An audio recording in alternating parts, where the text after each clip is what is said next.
Hey guys, welcome to another episode on the Lizzie Ens Show. I'm your host, and today we're going to dive into what to do and how to prepare yourself for the holidays. The reason that I wanted to do this episode now because we are getting right into the minutia of the holidays, and I feel like this is where people get really overwhelmed. A lot of times I'll have conversations with people that come to me with consultations, and one of the things that they will ask is like, is this really a good time for me to start taking my health seriously and to make the changes that I know that I need to make in order to be healthy and see the results that I want? Because we are going into the holidays.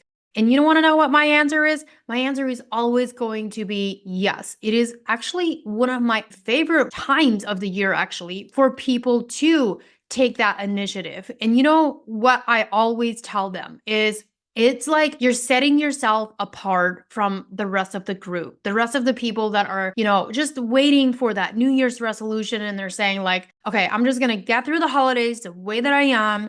And I'm not going to take anything really that serious until January. But then when January comes, it's okay, New Year's resolution. This is my year. This is when I'm going to get it done now. And I'm just going to be really honest with you guys and let you know, like, that's not what gets you success. Like, there is no perfect time ever to start. It's today is the day to start. Like, today doesn't roll over into tomorrow, right? Like, we want to just say, hey, I know that there's always going to be events in my life. There's always going to be things that are happening. There's always going to be travel that will happen. And therefore, it's never going to be a perfect time. You know when is the perfect time? It is when you decide that this is important to you. When you decide that you can no longer afford to feel like crap. When you decide that you can no longer let your health go to the wayside because of life that is happening. And so when you realize that this is just your life and that there is no perfect time, you're going to be like, okay, well, then I need to learn how to make this a lifestyle so that I don't have to wait for a specific time to start. And when you are looking to change your lifestyle and get healthy and really get, down to the nitty-gritty, it should be a lifestyle that lasts. It should be that you are doing it in a way that is sustainable, gets you the best results, but it lasts you. It's so you feel educated. So if you're someone that's done crash dieting, like I just spoke to someone this morning that comes from like keto dieting, Optavia dieting, all kinds of crash dieting, and now is basically like at the worst place that she's ever been because of all the yo-yo dieting. And now we're here, and now we're going to get into the minutia of all of that. And she's going to come out of all of this feeling educated and be able to do this long term, because that's what Undiet You is. We learn how to not diet. We learn how to fuel and nourish your body in a way that makes you feel good and gives you lasting and long-term results. And that is part of learning all of that stuff.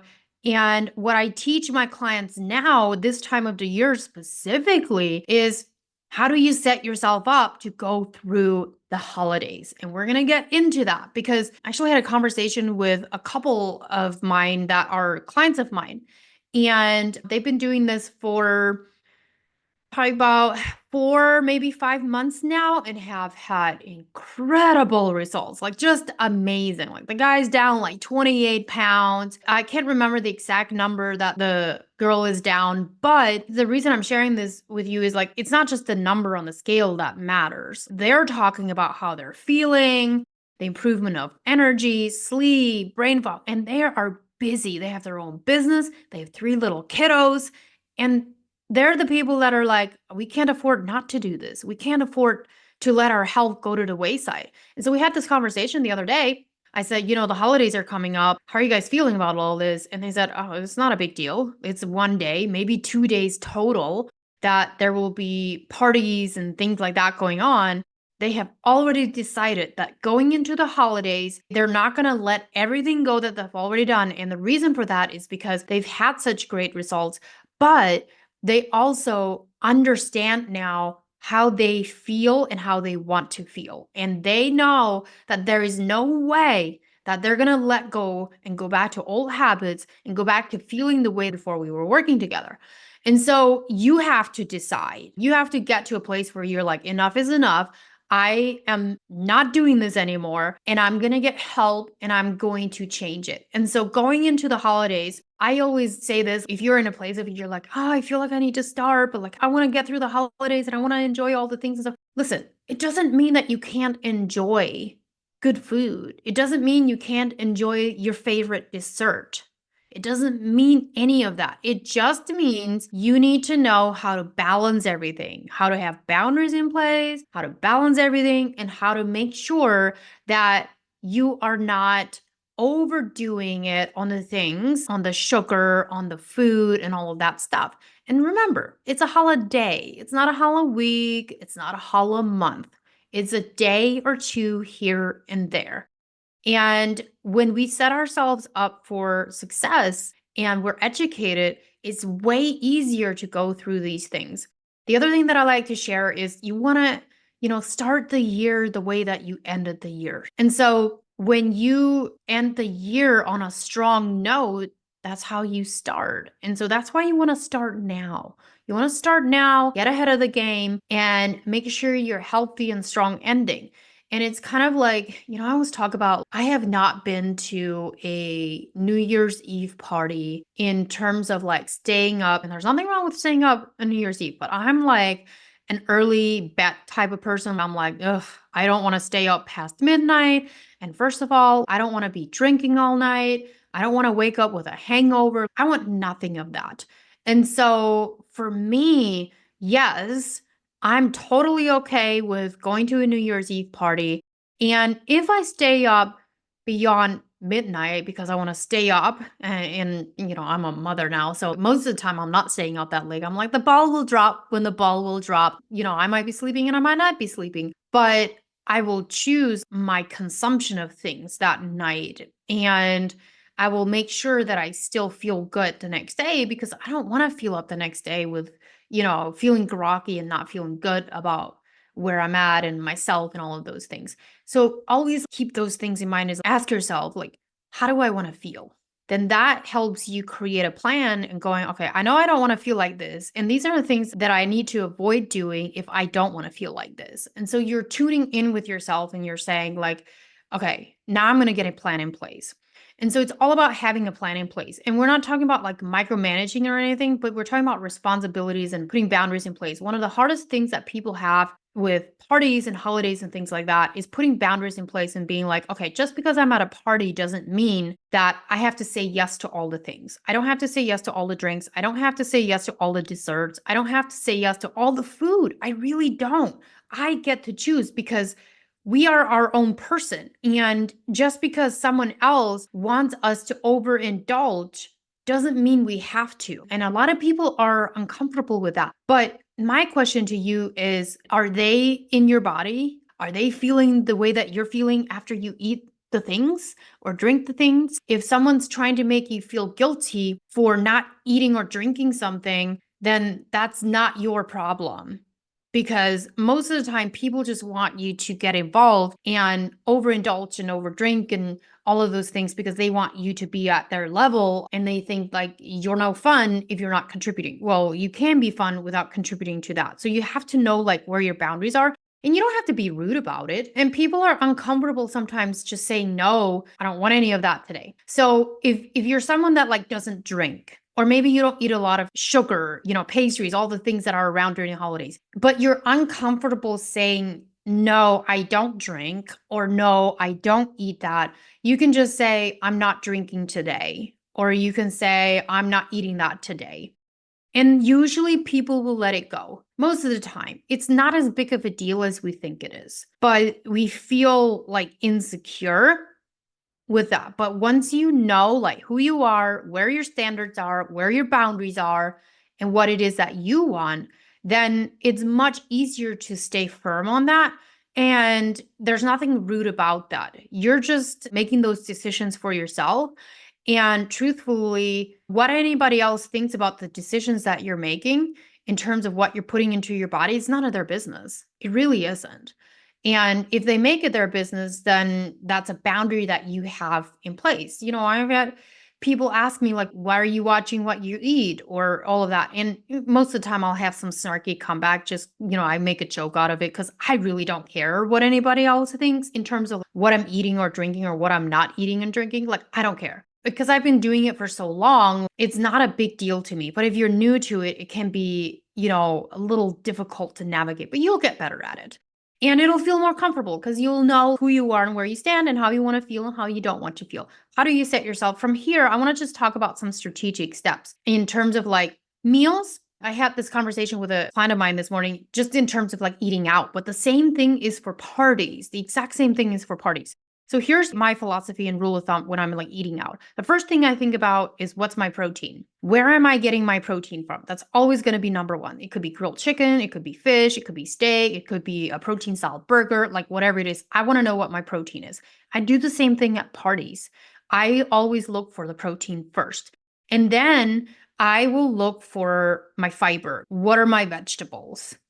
And I will look at that because usually the vegetables have fiber and some carbohydrates in them. So I'll do that. And then I will look at the complex carbs. And that could be like rice or potatoes or whatever the case may be. And if there's not like really decent complex carb options at a party, I just skip them. I don't make a big deal of it. I'll double dip on the protein and I'll get some more vegetables and stuff, just because I don't necessarily eat a lot of bread. I'm not like, well, I need carbs from the bread. I'm okay. I don't need it. So I just choose what I'm going to have, with protein being the priority. Now, here's the other thing that I told my client this morning. I said, listen, if you know like what's going to be at the party in terms of food, and if you know that it's only going to be like pizza and pasta, like the heavy carb stuff, if you know that that's the primarily only thing that's going to be there for the main meal, then what I like to do is make sure that I have some protein before the party. So I may drink a protein shake on the way to the party, or I may eat some kind of protein before I go, because I know that I will feel like absolute crap if I eat the pizza and the pasta by itself and I don't have any protein. And I don't want to feel like that. So I will have the protein beforehand. And there is nothing wrong with that. So what that means is you're just looking out for the things that you know that you need. Let's talk about dessert. Thanksgiving, Christmas, all of the things. I get it. I love me some pumpkin pie. I love me some sweet potato stuff, like sweet potato casserole. It's like dessert, but I love it. And so what you do is you still allow yourself to have some of it, but you don't have to overindulge. So if there's multiple things, maybe do a small portion of each one, or if you pick your favorite one and you're like, nah, this is the only thing that I want, then just think about portions. It's all about portions. And when you do that, it helps you. Actually, let me tell you this first. So there's been studies done in terms of eating dessert. And one of the things that they said was that the first bite is like, because you get dopamine hits eating that dessert. The first bite is the best one. It's amazing. It's delicious. It hits your dopamine and goes to your brain. There's a really, really funny video out there that my son watches all the time. And it shows exactly what happens in the body when you eat sugar. And it shows like the brain, but then it like doesn't last long. And then eventually it'll like go hit the liver and the pancreas and then to the stomach if there's a sugar overload. And I asked him this question. I said, what happens if you eat too much sugar? And he said, well, if you eat too much sugar, it makes you want more. And he's right. If you do eat too much sugar all the time, it makes you want to have more because you're looking for that dopamine hit. So in this study, what they did though, is they said the first bite is the best one. The second bite is still good. And then the third bite is like the finish line. Anything beyond the third bite of dessert all tastes the same. You don't get any extra dopamine hit. There's no more spikes in any of that stuff. And so I have this thing where it's like, okay, if I take 3 bites, that could be satisfaction. If it's something that I really, really like, I may have some more, but I don't need to eat the whole thing. And so you just have to know, like, where are your boundaries? What do you need to put in place? Now, I want to talk about a couple other things, a few other things that really, really matter in terms of the holidays. This is when people usually get sick, and they get sick because there's a lot of overconsumption of sugar, a lot of overconsumption of food just in general. And then there's usually less sleep. There's several reasons why there's less sleep. There's less sleep because you're go, go, go. You have holiday events, you have things going on, you're doing shopping, all kinds of stuff. But there's also less sleep because alcohol and sugar and overconsumption of food will decrease your sleep quality. And when your sleep quality goes down and your number of hours of sleep go down, your immune system function will go down. And so now you're more exposed to germs that are coming in because you're also hanging out with people and there's germs that are being spread. So this is why people get sick. And so when you make good food a priority, not overconsumption of things, and you're still getting your sleep in and your water, you gotta hydrate because people get very dehydrated. When you focus on those things, the chances are far less that you're going to get sick because you're giving your body what it needs and it's not over stressed. The other thing that is really common too is like when you are in the holidays, usually there's more stress. And so when there's more stress, your immune system function goes down as well. And therefore, you're going to get sick a lot easier and quicker. So, a couple things before I wrap this up here. I want you to think about how you want to go through the holidays. Have a plan in place. Think about how you want to feel. And just remember, you can be healthy, work on your health goals, and lose weight and work on all of those things going through the holidays and still enjoy the holidays. In fact, you will enjoy your holidays even more because you are feeling good and you're taking control of your health. A lot of times people feel out of control. And when you feel out of control is because you're not in tune and you don't have a plan in place. When you have a plan in place and there's structure, then you can go through these next few months a lot more confident because you have that plan. And when you have that plan and you execute that plan, that's even better because you feel amazing about yourself because you're executing the plan. There's something that I teach my clients. It's good to have a plan. You want to have a plan. It's one of the most important things is having that plan because you can follow that plan. You have structure, you know what to do and all of that. But just having a plan and a goal with that plan isn't enough. We need execution and we need commitment. And so commitment comes first, right? After that goal, commitment comes next. And so when we are setting our goals and we have that plan and we're setting the goal with the plan and we say, okay, these are the steps that we're going to take and this is my goal. What I teach my clients is instead of just saying my goal is to, by the end of the week, I want to have completed this. What they say instead is I am committed to. Now you have to take it serious. You can't just like nonchalantly say, I'm committed to. No, you have to take it serious because it's the same thing as saying, I'm going to try and walk every day this week. When you say, I'm going to try and walk every day this week, it's a completely different thing than if you say, I'm going to walk every day this week. And you can practice this. Like you can literally sit down and go, okay, just repeat after me. And you say, I'm going to try and walk every day this week. Okay, check in with yourself. How do you feel? Yeah, you're not that committed because trying isn't the same as doing. But if you say, I am going to walk every day this week, that's a lot stronger. And there's a much bigger commitment behind it because now you've said, I'm going to. I used to practice this when I ran marathons back in the day. Didn't even know that I was doing this, that it was like an internal thing that I had going on. But that's where it started for me. Nobody else taught me this. I just started this on my own because I didn't want to fail myself. And so what I would do is when I did my half marathon, it was the first marathon I did a half marathon. And what I did is I would say, I would book my marathon and then I would say, I'm going to run this marathon. But then I took it a step further and I created accountability. And I would, all my work peers, I would tell them, hey, I'm on this day, I'm going to run this half marathon. And they'd be like, oh my gosh, that's amazing. They're so excited. They're like, you're crazy, but that's awesome. And so then what happened over the 12 weeks leading up to that, I would have people come up and be like, hey, how's your training going? How are you doing with your running? How are you feeling about it? And what they didn't know that they were doing is they were creating accountability for me. Accountability is huge. And so I just put it out there and I said, I'm going to. And and I committed to it, and then I started the training with it, but then I took it a step further and I told people that I'm going to do it. And I didn't want to let myself down, but then I also didn't want to break my word to them because I said I was going to do it. And so that was the accountability part. And so, if you are wanting to go through something like this and get your life and your health together and you want to change things, be vocal about it. Let people know because it can feel like you're on an island by yourself. And it can feel very isolating if you feel like the people around you are not doing the same thing. And honestly, it's none of our business whether or not they are or not, but it can be encouraging. Like, I have so many clients of mine that they don't tell their friends and their family that they have to get on board and be healthy and change their life and their lifestyle and all that. They don't. But what they do though is they let them know that they're doing it.